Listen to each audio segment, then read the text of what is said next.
قوم پشتون به عنوان ملیت ستمگر و سایر اقوام به عنوان ملیت های تحت ستم یاد شده. چرا از یک قوم افغانستان به عنوان یک کل در مرامنامه سازا به عنوان ملیت ستمگر یاد شده و از دیگران ملیت های تحت ستم؟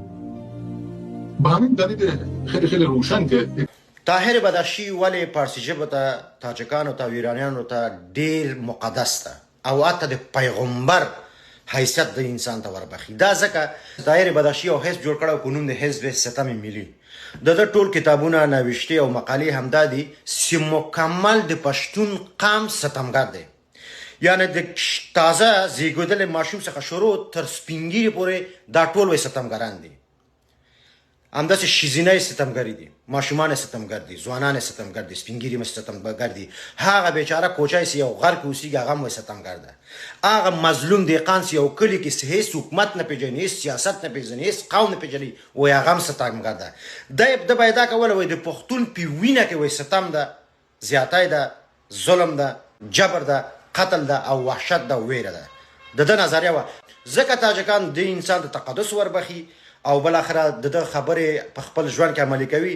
لطیف پدرام هم دا خبره ژورنالیست وپوښتل و دا یو ملت کې خوار رقم انسانان دي څنګه وایي طاهر بدخشي مکمل قوم یاد کړی. لطیف پدرام وایي بالکل مکمل قوم همداسې ده، مکمل پښتانه وایي همداسې دي. دا په داسې حال کې ده چې موږ د دوی په ژبه غږېدی چې دوی زموږ په ژبه نشي غږېدلی. موږ دوی ته څومره عزت ورکړو، څومره حیثیت هم ورکړو، څومره احترام ورته لرو.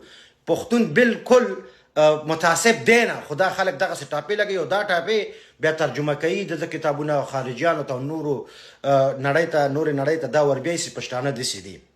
یو شی بل تاسو ته وایم، دغه کنزلمار رواني انسان خو به تاسو پېژنئ. وګوره څومره عزت یې ورته ورکړه.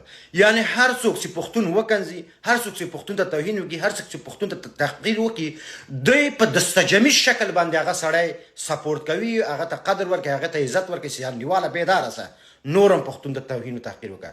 راځو په دې کې وروره خپل دوست دشمن وپېژنه. یوازې پاتې فقط یو بل حمایه کوي. د هیڅ چا نه به ته خیر نه ګورې غیر د خپل ځان نه. د هزارګانو ورونو ځای لاړ سي چې د استرالیا پارلمان کې څه کړي دي. نور مو زړه